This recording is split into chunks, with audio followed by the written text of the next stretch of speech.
हरे Krishna everyone. आज हम करेंगे भगवत गीता का श्लोक 5.23।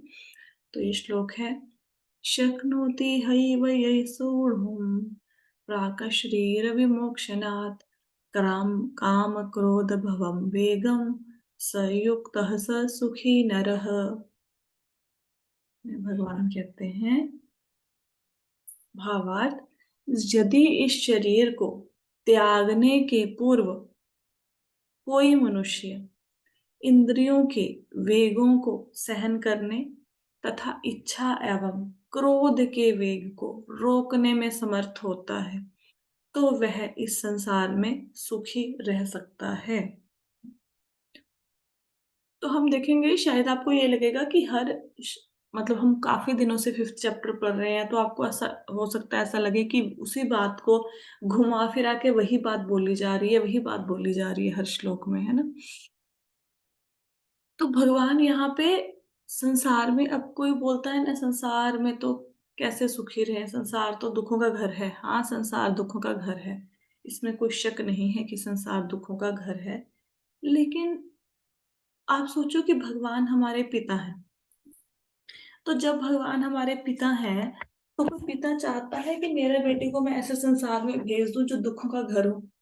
कोई पिता चाहता है जहाँ कि ऐसी जगह पे बेटे को भेज दो, यहाँ पे कठिनाइयां ही कठिनाइयां हो, पल पल पे विपदा हो, कोई आपको दुख पहुंचाए, चोट पहुंचाए, कष्ट पहुंचाए, आप दुखी रहे, ऐसी जगह पे कोई साधारण पिता भी अपने बच्चे को नहीं भेजता।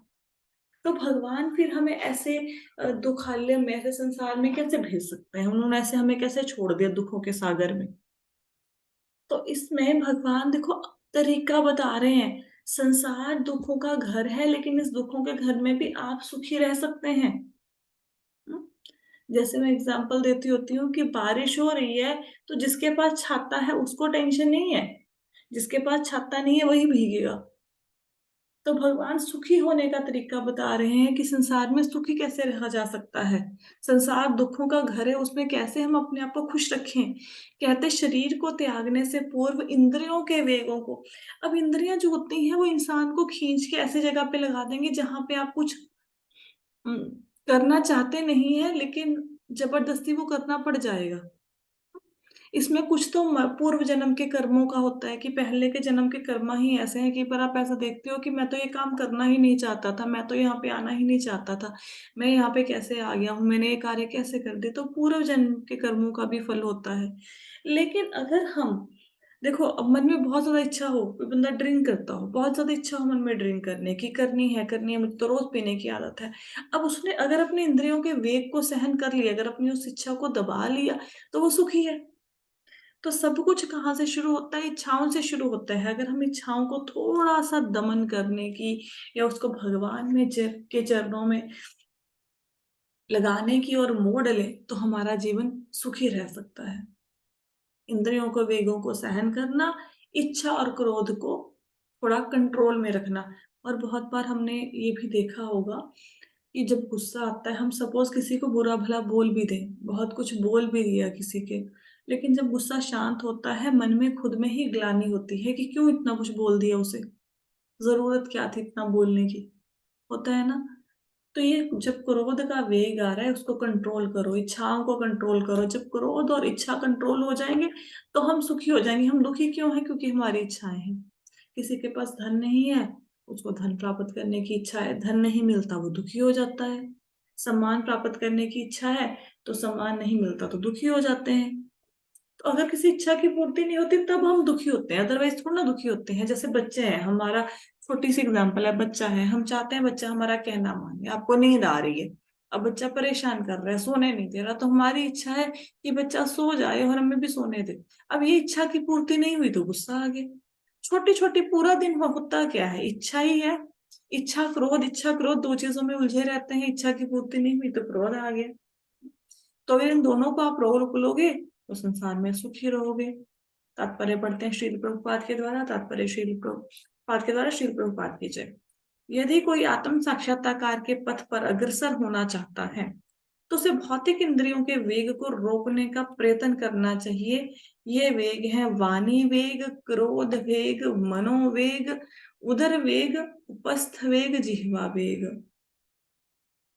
अब यहाँ पे अलग-अलग तरह के वेगों की बात हो रही है कि अगर किसी को सेल्फ रियलाइजेशन करना है, तो उसको इंद्रियों के ऊपर कंट्रोल रखना चाहिए थोड़ा-सा। अगर इंद्रियों के ऊपर कंट्रोल नहीं है, अब बातें तो बहुत सारी ऐसी होएँगी कि हमें शायद बुरा लगे, ऐसी बातें होएँगी ना। लेकिन अगर हमारा क्रोध के ऊपर कंट्रोल नहीं है, फिर मुश्किल है इस पाथ पे आगे बढ़ना। पूरा दिन भक्ति करते रहे, शाम को कोई बात हुई, गुस्सा आ गया, तो बस सारे वहाँ पे किसी को बुरा-भला बोल दिया, उसने आपको बुरा-भला बोल दिया। अब भक्ति जग की जगह ले ली आपके क्रोध ने। फिर वो पता नहीं कितने दिनों में जाएगा। एक दिन में थोड़ा ना जाता है, गुस्सा जो होता है। तो ये इसको कंट्रोल करना है।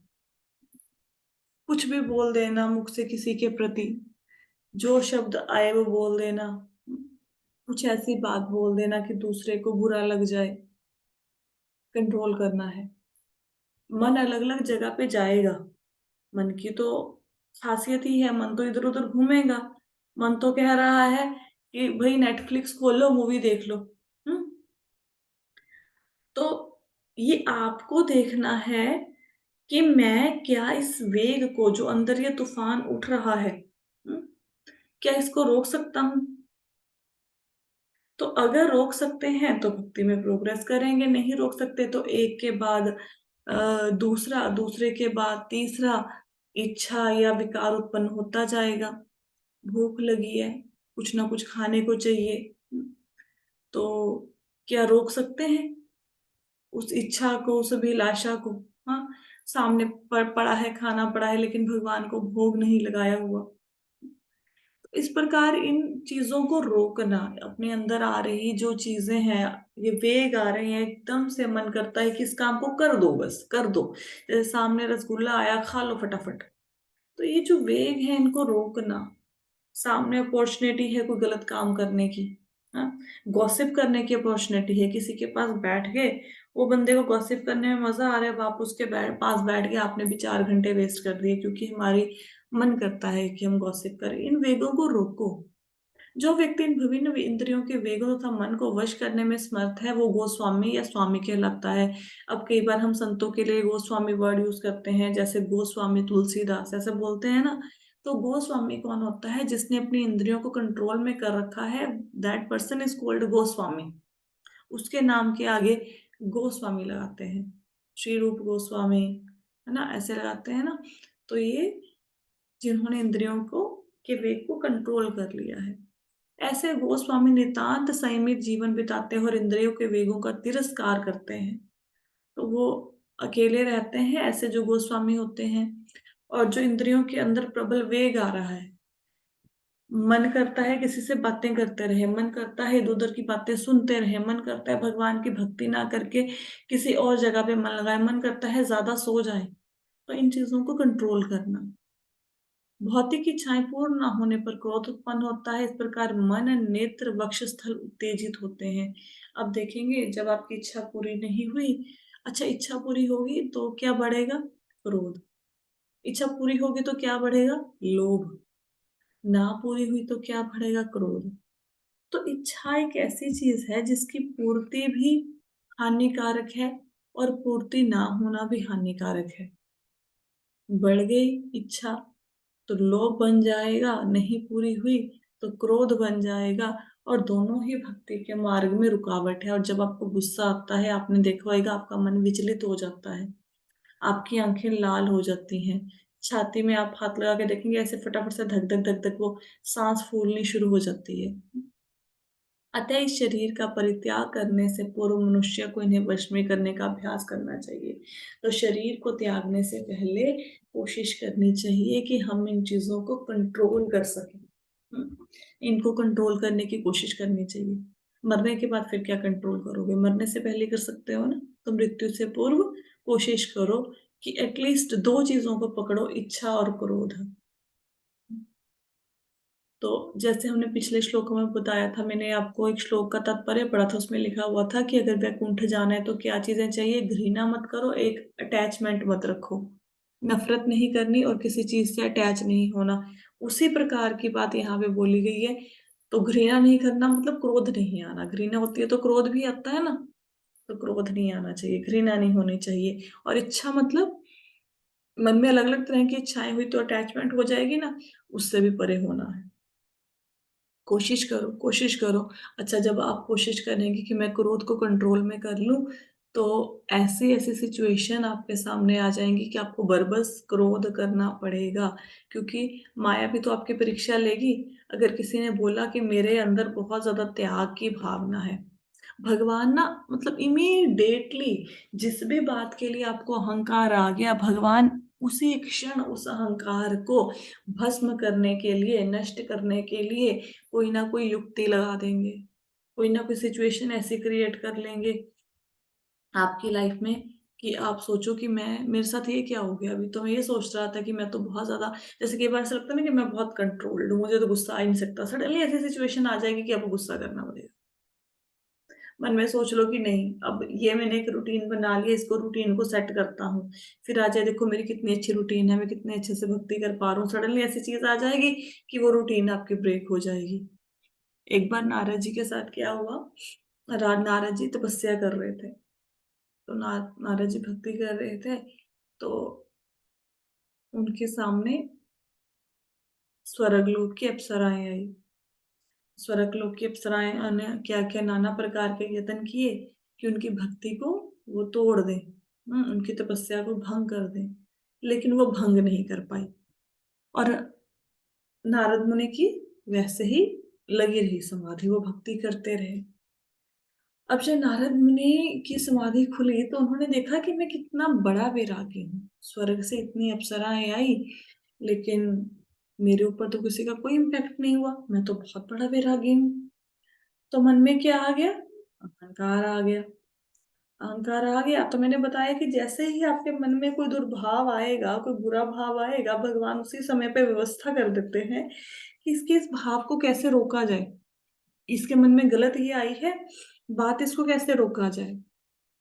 तो नारद मुनि अपनी प्रशंसा मतलब सेल्फ प्रेज में आ गए और वो पहुंचे शिव जी के पास, भगवान शिव के पास पहुंचे और शिव जी को जाके बताया कि देखो मैं कितना बड़ा तपस्वी हूँ, मैंने कितना अपनी इंद्रियों को कंट्रोल में कर लिया है, कि इतनी स्वर्ग की अप्सराएं आई, इतनी सुंदर सुंदर मेरे सामने नृत्य किया, लेकिन मेरे ऊपर तो कोई असर नहीं हुआ किसी चीज का।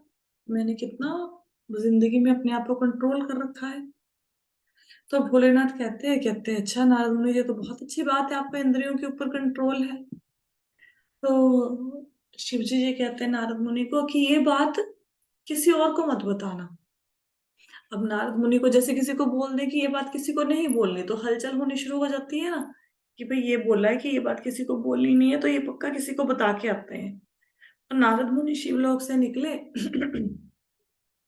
और सीधे पहुंचते हैं विष्णु लोक। और विष्णु लोक जाके भगवान को क्या बोलते हैं? वही सेल्फ प्रेज। देखिए मेरी इंद्रियों के ऊपर कितना संयम है, मेरा कितना बड़ा वैराग्य है, स्वर्ग की अप्सराएं आई, मैं मोहित नहीं हुआ। तो भगवान कहते ये तो बहुत अच्छी बात है कि आपके अंदर इतना अच्छा वैराग्य है, आप इस वैराग्य में रहो।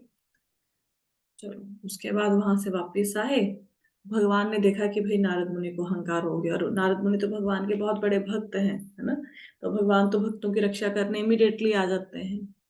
तो जैसे ही नारद मुनि निकले वहां से विष्णु लोक से, तो उन्होंने देखा कि एक बहुत सुंदर नगरी है, बहुत सुंदर नगरी है, वहां पे बहुत सुंदर सुंदर महल वन सब कुछ है। अब मन में इच्छा आई कि इस नगरी को जाके देखते हैं। नगरी को जाके देखने लगे तो इधर उधर घूम रहे हैं, तो उनकी भेंट राजा से हुई। राजा से हुई तो राजा ने उनको आदर मान दिया। और जब राजा से उन्होंने कुशलता का समाचार पूछा, तो राजा कहते कि मेरी एक बेटी है, हम्म, मेरे को उसकी शादी की चिंता बड़ी सता रही है। नारद मुनि कहते ठीक है, कोई बात नहीं। तो कहते आप उस देखो कि उसके लिए योग्य वर कौन-सा है, किसके साथ उसकी शादी करनी चाहिए। तो ऐसा बोला नारद मुनि को, तो नारद मुनि से कहते कि आप मेरी बेटी को एक बार मिलो भी। नारद मुनि जी बैठे हैं और जब बेटी आई तो उसका नाम था विष्णु मोहिनी। तो विष्णु मोहिनी जब आई तो नारद मुनि ने विष्णु मोहिनी को जैसे ही देखा, तो Vishnu Mohini was so beautiful कि नारद मुनि की उसमें आसक्ति हो गई। अब जो स्वर्ग की अप्सराओं को देखकर जिनका वैराग्य ना हिला, वो विष्णु मोहिनी के ऊपर विरक्त हो गए हैं। अब उनको लगा कि भई ये तो विष्णु मोहिनी बहुत सुंदर है, मुझे इससे शादी करानी चाहिए, हालाँकि नारद मुनि जी तो ब्रह्मचारी हैं। तो उनके पिता ने पूछा कि बताइए इस कन्या के लिए योग्य वर कहाँ से मिलेगा? तो नारद मुनि अपने आप की तरफ बोल रहे हैं कि मैं ही तो योग्य वर हूँ, लेकिन ये बोले कैसे? अब राजा के सामने ये कैसे बोले कि मैं ही योग्य वर हूँ इनके लिए? तो कहते हैं कि आप राजा को बोलते कि इसके लिए स्वयंवर करो। तो स्वयंवर में जो सबसे सुंदर होगा, वो मतलब उसके गले में ये वरमाला डाल देंगे। और राजा ने बोला हाँ, ये बात तो सही है, तो इसका स्वयंवर रचाते हैं। तो राजा ने क्या किया, कुछ दिनों के पश्चात विष्णु मोहिनी का स्वयंवर रखा। अब जो नारद मुनि हैं, नारद मुनि आए भगवान विष्णु के पास और भगवान विष्णु को कहते हैं कि देखिए मैंने इतनी आपकी भक्ति करी, तो उसके बदले में आज मैं आपसे कुछ माँगता हूँ। तो विष्णु भगवान कहते हैं, हाँ जी, बोलो क्या चाहिए? तो देखो, भगवान की हम भक्ति करते हैं, हमें भगवान से कुछ माँगना नहीं चाहिए। भगवान को अपने आप पता है कि इस जीव को किस चीज़ की ज़रूरत है और समय आने पर वो अपने आप दे देंगे। लेकिन भगवान से ऐसे माँगना कुछ नहीं चाहिए क्योंकि हम जो चीज़ माँग रहे हैं वो लंबे समय में हमारे लिए लाभदायक है या हानिकारक है, वो हमें नहीं पता। हमें पता ही नहीं, सपोज़ कोई बंदा कोई जॉब करता है, वो माँग रहे भगवान से कि मेरी प्रमोशन हो जाए। अब भगवान प्रमोशन दे दें, हो सकता है वो बड़ी जो उसके सिर पे रिस्पॉन्सिबिलिटी आ जाए, उसके भार को सँभाल ही ना पाए। तो भगवान देखते हैं जब जो बंदा जिसको जो देना होता है भगवान दे देते हैं, माँगना नहीं चाहिए भगवान से कभी भी। तो भगवान कृष्ण कहते बताइए कि क्या चाहिए? तो नारद मुनि कहते मुझे हरि का रूप दे दो। हरि का रूप मतलब उनको बोला कि जैसे विष्णु भगवान तो सर्वाकर्षक है ना, तो जैसे आप सुंदर हो मतलब अपना ही रूप मुझे दे दो, हरि का रूप चाहिए ऐसे बोला। तो भगवान कहते ठीक है ऐसा ही हो।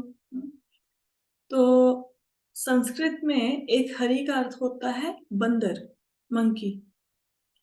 तो भगवान ने तो ये सारी लीला इसलिए रची थी कि नारद मुनि के अहंकार को तोड़ने के लिए, है ना? तो नारद मुनि को क्या रूप मिल गया? उनको मंकी का रूप मिल गया, बंदर का रूप मिल गया, वानर का। क्योंकि हरे का एक अर्थ होता है वानर। अब स्वयंवर का दिन आया, इतने बड़े-बड़े राजा आए स्वयंवर में, सब लोग अपना शौर्य पराक्रम दिखा रहे हैं, हाँ? और बड़े सुंदर-सुंदर सज-सवर के आए हैं। अब नारद मुनि भी आ गए और नारद मुनि को लग रहा है नारद मुनि ने जब ये बोला कि मुझे हरि का रूप दे दो, तो उसके बाद कोई दर्पण नहीं देखा। बस उनको पता था कि भगवान विष्णु उनको अपना रूप दे देंगे, तो दर्पण कोई नहीं देखा, ऐसे ही आ गए स्वयंवर में। अब वो कन्या वरमाला लेके विष्णु मोहिनी जहाँ जाते हैं, नारद मुनि आके खड़े हो गए कि भई मेरे गले में वरमाला डालो। अब ऐसा देखा कन्या कहती है अपने पिताजी से पूछा कि पिताजी ये मेरे स्वयंवर में आपने किसको बुला लिया? ये तो मतलब बोला नहीं उनको कुछ, भी ये वानर मेरे स्वयंवर में क्या कर रहा है? तो उसको छोड़ के आगे बढ़ गई। तो नारद मुनि को लगा कि शायद इसने अच्छे से देखा नहीं है मुझे। तो कन्या जब आगे बढ़ी फिर लाइन में आगे जाके खड़े हो गए। फिर से वो कन्या उनके पास आई। नारद मुनि देख रहे हैं बार-बार वो उनको इग्नोर कर रही है। नारद मुनि आगे-आगे उनके हो रहे हैं कि भई मुझे देखो मेरे गले में वरमाला डालो। तो उस सभा में सब लोग हँस रहे हैं कि भई ये क्या कर रहे हैं, है ना? तो इतने में क्या हुआ, गरुड़ पर सवार होकर विष्णु भगवान उस सभा में आ गए। जब विष्णु भगवान उस सभा में आ गए तो कन्या ने क्या किया, विष्णु मुनि ने वरमाला विष्णु भगवान के गले में डाल दी। अब विष्णु भगवान के गले में वरमाला डाली तो विष्णु भगवान ने क्या किया, विष्णु मोहिनी को गरुड़ पे बिठाया और विष्णु लोक चले गए। अब नारद मुनि देख रहे हैं कि ये क्या लीला हुई। मैं तो जब मेरा और भगवान का रूप एक है तो विष्णु मोहिनी ने मेरे गले में वरमाला क्यों नहीं डाली? तो ऐसे करते ही जैसे उन्होंने दर्पण में अपना रूप देखा तो वो तो वानर का रूप था। तो नारद मुनि को बड़ा गुस्सा आया, बड़ा क्रोध आया कि ये भगवान ने मेरे साथ क्या छल किया है। तो नारद मुनि ने भगवान को श्राप दे दिया। क्या श्राप दिया? कि जैसे मैं विष्णु मोहिनी के मतलब उससे बिछुड़ कर तड़प रहा हूं, ऐसे आप भी अर्धांगिनी से अपनी एक ना एक दिन अलग होगे, बिछुड़ोगे, और आपको भी उनके विरह का वो जो दुख है वो सहना पड़ेगा। अब जब भगवान को ये श्राप दे दिया, भगवान फिर भी मुस्कुरा रहे हैं। नारद मुनि बड़े परेशान है कि भाई श्राप दे दिया भगवान तो फिर भी मुस्कुरा रहे हैं। तो भगवान से पूछा कि आप मुस्कुरा क्यों रहे हो, मैंने तो आपको श्राप दिया है। तो भगवान कहते हैं कि पहले तो मुझे कोई श्राप व्यापता नहीं, ये सुख दुख है ना, वैराग्य, ये विरह, ये मेरे को व्यापते नहीं है, मेरे को इनसे कोई फर्क नहीं पड़ता। लेकिन हाँ, क्योंकि मैं आपने मुझे श्राप दिया है, तो आपका मान रखने के लिए जैसा आपने कहा है ऐसा ही होगा। तो विष्णु भगवान कहते कि ये जो सारी लीला थी, ये विष्णु मोहिनी, ये नगर, ये राजा, ये तो सब एक लीला थी। क्योंकि नारद जी, आपके मन में अहंकार आ गया था कि आप सबसे बड़े वैरागी हो, तो आपके उस अहंकार को तोड़ने के लिए ये सब ना लीला रची थी मैंने। तो नारद मुनि को बड़ा वो हुआ कि अच्छा, भगवान इतने दयालु हैं कि मैंने तो उनको श्राप दिया, और मुझे ही सुधारने के लिए भगवान ने ये लीला रची, और मैंने ही भगवान को श्राप दे दिया। तो माफी मांग रहे हैं भगवान से। माफी मांग रहे हैं तो भगवान ने उनको बोला कि आप हमेशा ही ऐसे भक्ति में स्थिर रहिए, आशीर्वाद दिया। और भगवान ने फिर भी उनके श्राप को स्वीकार किया, और भगवान ने वही जो नारद मुनि का श्राप था उसको सत्य करने के लिए राम रूप में जब आए भगवान, तो उनको सीता माता से अलग होना पड़ा। सीता माता को जंगलों में रहना पड़ा भगवान राम के बिना। तो देखो, भगवान अपने भक्तों को बुरी आदत से बचाने के लिए कितना कुछ सहन कर जाते हैं, कितना कुछ। अब इतने दयालु भगवान है, इससे ज्यादा दयालु हमें जिंदगी में कौन मिलेगा? कोई नहीं मिल सकता। भगवान से अधिक प्यार कौन करेगा? अब किसी को ऐसा श्राप दो, है ना, कि तू अपने फैमिली से ही बिछुड़ जाए। इतना कहने के बाद भी कोई अगर आपसे इतना प्रेम करे तो वो भगवान ही हो सकते हैं, मनुष्य तो नहीं हो सकता। हम्म? तो भगवान ही हमारे सच्चे हितैषी हैं। हमें हमेशा उनके चरणों में ध्यान लगाना चाहिए। He is our real friend. आगे कहते हैं इस श्लोक में कि अतः इस शरीर का परित्याग करने से पूर्व मनुष्य को इन्हें वश में करने का अभ्यास करना चाहिए। किसको? क्रोध को और इच्छाओं को। जो ऐसा कर सकता है वह सप्रूप सिद्ध माना जाता है। तो जो व्यक्ति ने अपनी क्रोध को और इच्छाओं को रोकने की कोशिश की, उसमें सफल हो गया, वो क्या बन गया? स्वरूप सिद्ध बन गया। और आत्मा साक्षात्कार की अवस्था में वह सुखी रहता है। अब उसको सेल्फ रियलाइजेशन हो गई। Now he will be happy. क्यों? क्योंकि इच्छा ही नहीं है। जब इच्छा ही नहीं है, अब किसी ने क्यों दुखी होते हैं? किसी ने गाली दी तब दुखी होते हैं, है ना? तो गाली दी तो मन में इच्छा ही नहीं है मान की, तो क्या दुखी होंगे? नहीं दुखी होंगे। अब धन के लिए दुखी होते हैं।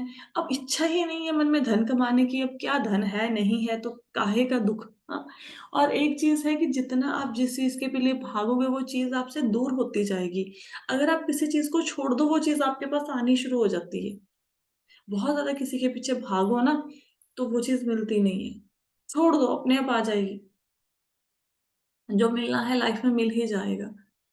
योगी का कर्तव्य है कि वह इच्छा और क्रोध को वश में करने का भरसक प्रयत्न करे। तो ये योगी के लिए लिखा है, लेकिन हम लोगों को भी ये चाहिए कि जितना हो सके अपने क्रोध के ऊपर कंट्रोल रखें और इच्छाओं के ऊपर कंट्रोल रखें। तो this is all about this shloka. I hope so कि ये श्लोक आपको समझ आ गया होगा। क्लियर हुआ? चलिए आगे बढ़े, एक श्लोका और कर ले। श्लोका छोटे छोटे हैं तो एक और कर लेते हैं। अब संसार में सुखी रहने का उपाय भगवान ने बता दिया। क्रोध ना करो, इच्छाओं पे थोड़ा सा कंट्रोल रखो। एकदम से नहीं होगा, धीरे धीरे प्रयत्न करो, धीरे धीरे कोशिश करो। 5.24 श्लोका है। भगवान कहते हैं यो अन्त सुखोरन्तरा यो योऽन्तः सुखोऽन्तरारामस्तथान्तर्ज्योतिरेव यः स योगी ब्रह्मनिर्वाणं ब्रह्मभूतोऽधिगच्छति। तो भगवान कहते हैं, जो अंतःकरण में सुख का अनुभव करता है, जो कर्मठ है और अंतःकरण में ही रमन करता है, जिसका लक्ष्य अंतर्मुखी होता है, वह सचमुच पूर्ण योगी है। वह पर ब्रह्म में मुक्त पाता है और अंतोतगत्वा ब्रह्म को प्राप्त होता है। अब इस सारे श्लोक में भगवान ने क्या बताया? सुख, खुशी कहाँ ढूंढनी है? अंदर। और जिसने अंदर की खुशी पाली उसको बाहरी खुशियों से या दुखों से कुछ लेना देना नहीं होता। बाहरी खुशियां टेम्परेरी है, आंतरिक खुशी शाश्वत है। तो भगवान कह रहे हैं, बाहर की चीजों से मन को हटाकर अपने अंतःकरण में, हृदय में, अपने अंतःकरण में जो खुशी है उसके ऊपर मन को टिकाओ, उससे हमारा भला होगा। ये भगवान कहते हैं। तात्पर्य पढ़ते हैं। तात्पर्य श्रील प्रभुपाद के द्वारा। श्रील प्रभुपाद की जय। जब तक मनुष्य अपने अंतःकरण में सुख का अनुभव नहीं करता, तब तक भला बाह्य सुख को प्राप्त कराने वाली बाह्य क्रियाओं से वह कैसे छूट सकता है? मुक्त पुरुष वास्तविक अनुभव द्वारा सुख भोगता है। तो भगवान कहते हैं कि जब तक अंदर आपको खुशी ढूंढनी आई नहीं, जैसे मृग होता है, अब मृग देखता है हिरण की कहाँ से खुशबू आ रही है, कहाँ से खुशबू आ रही है। मृग को ये पता ही नहीं चलता कि खुशबू मेरे अंदर से आ रही है। हम्म, मेरे अंदर ही वो खुशबू का भंडार है। जब तक हम अंदर से खुशी नहीं ढूंढेंगे, तब तक बाहर सुख जितना मर्जी ढूंढते रहो, अच्छा स्वास्थ्य, धन, अच्छा हस्बैंड वाइफ जो भी मिल जाए, जो कुछ भी आपको चाहिए लाइफ में चाहिए, मिलता रहे तब भी सुखी नहीं होंगे। हम्म, एक बार क्या थे, प्रभुपाद जी के एक शिष्य थे, वो बाहर थे अब्रॉड में, और उन्होंने प्रभुपाद जी के मिशन के साथ जुड़े और भगवान की भक्ति करनी शुरू कर दी। अब जो भी बंदा जुड़ेगा प्रभुपाद जी के मिशन के साथ, जब भगवान से जुड़ेगा, तो वो बंदे का आप देखेंगे धीरे धीरे वो बंदा एकदम से ना चेंज ही हो जाता है। 360 डिग्री चेंज आता है उस इंसान में। हमेशा ही मतलब खुश रहता है, हर चीज को सहन कर लेना, ऐसे खुद ही ना क्रोध भी धीरे धीरे अपने आप कम हो जाता है, ज्यादा विचलित भी नहीं होता। तो ऐसा होता है जब भगवान से आप जुड़ते हैं। ये जो आप में गुण है, ये बिना किसी एक्स्ट्रा मेहनत के आ जाते हैं। क्रोध के ऊपर विजय प्राप्त करना, नफरत ना करना, शांत रहना। तो वो जो प्रभुपाद जी का शिष्य था, वो शिष्य क्या करता था, उस शिष्य का जॉब था, वो एक रेस्टोरेंट में सफाई करता था।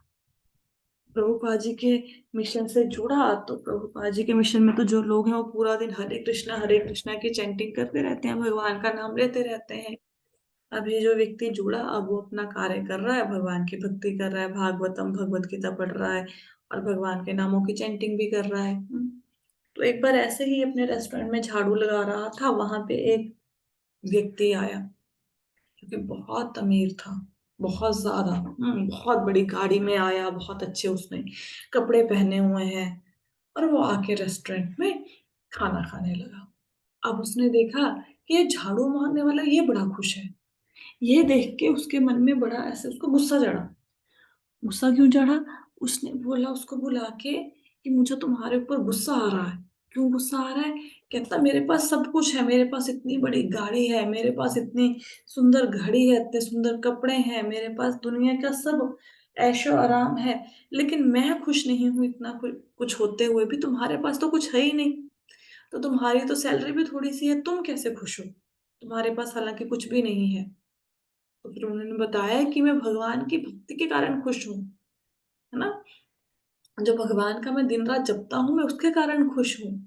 तो जब आप भगवान का नाम रटना शुरू करेंगे, तो आप बरबस ही, चाहे भूखे हैं, प्यासे हैं, गर्मी लग रही है, सर्दी लग रही है, एक आंतरिक खुशी हमेशा महसूस होगी। तो यही वास्तविक सुख है जिसकी तलाश हमें करनी चाहिए, आंतरिक सुख की, बाह्य सुख की नहीं। एक्सटर्नल प्लेजर नहीं ढूंढना चाहिए, इंटरनल प्लेजर। अतः वह किसी भी स्थान में मौन भाव से बैठकर अंतःकरण में जीवन के कार्यकलापों का आनंद लेता है। तो वो एकांत स्थान में बैठता है। ऐसे इंसान को अकेले में बिठा दो ना, वो अकेला ही एन्जॉय कर लेगा। हम लोग तो कंपनी में भी एन्जॉय नहीं ना कर पाते। जो भगवान की भक्ति में लगा हुआ है, अगर वो अकेला भी बैठा रहेगा, उसको लगेगा ये बहुत बढ़िया हो गया। आप भगवान की कथा पढ़ेंगे, कुछ बुक रीडिंग करेंगे, कुछ चैंटिंग ज़्यादा करेंगे, तो वो हमेशा प्रसन्न रहता है। ऐसा मुक्त पुरुष कभी बाह्य भौतिक सुख की कामना नहीं करता। यह अवस्था ब्रह्मभूत कहलाती है, जिसे प्राप्त करने पर भगवत धाम जाना निश्चित है। अब देखो, हमें ऐसा लगता है साधु सन्यासी योगी जा सकते हैं बैकुंठ में, गोलोक वृंदावन में, वही जाएंगे, हम कैसे जा सकते हैं? भगवान ने बिल्कुल सिंपल तरीका बता दिया, बिल्कुल सिंपल। क्रोध नहीं करना, इच्छाओं का दमन करना है, दो काम कहते कर लो और बस इतना करने पर आप चले जाओगे। सारी प्रॉब्लम की जड़ ही ये है, क्रोध और इच्छाएं। ये दोनों चीजें कंट्रोल में आ गई, लाइफ अपने आप ही सेटल हो जाएगी। हाँ, इच्छाओं का दमन करना बहुत मुश्किल है, इच्छाएं खत्म नहीं होती, तो इच्छाओं को मोड़ लो भगवान की इच्छा के साथ। कि इच्छा है अच्छा खाने की, भगवान का प्रसाद खाओ। इच्छा है घूमने फिरने की, भगवान के धाम में जाओ। इच्छा है धन कमाने की, धन को सदुपयोग में लगाओ, भगवान की सेवा में लगाओ। तो इच्छाओं के वेग को मोड़ लो। और क्रोध तो खैर वैसे भी नहीं करना चाहिए, अपना ही नुकसान होता है। तो अगर आप ऐसा कर लेंगे, तो जीवन के कार्यकलाप करते करते ही जो संतों की गति, जो भक्तों की गति होती है, वो आपकी भी हो सकती है। आप भी भगवान के धाम में जा सकते हैं, हम सब लोग जा सकते हैं, ये दो कार्य करके। ठीक है जी। आई होप सो कि ये श्लोक का सबको समझ आ गया। तो कितनी सिंपल सिंपल भगवान ने टेक्निक बता दी, इसको कहीं पे लिख के लगा लेना चाहिए कि क्रोध नहीं करना, इच्छाओं का दमन करना है, और थोड़ी थोड़ी छोटी छोटी कोशिश करनी चाहिए कि आज पूरे दिन में मेरी ये वाली इच्छा थी, मैंने नहीं किया। राइट, ऐसे कोशिश करनी चाहिए। सो ये श्लोक का तात्पर्य है। आज हमने 2 श्लोका कर लिए हैं। अगर किसी को क्वेश्चन है तो पूछ सकते हैं। We are having 2 minutes.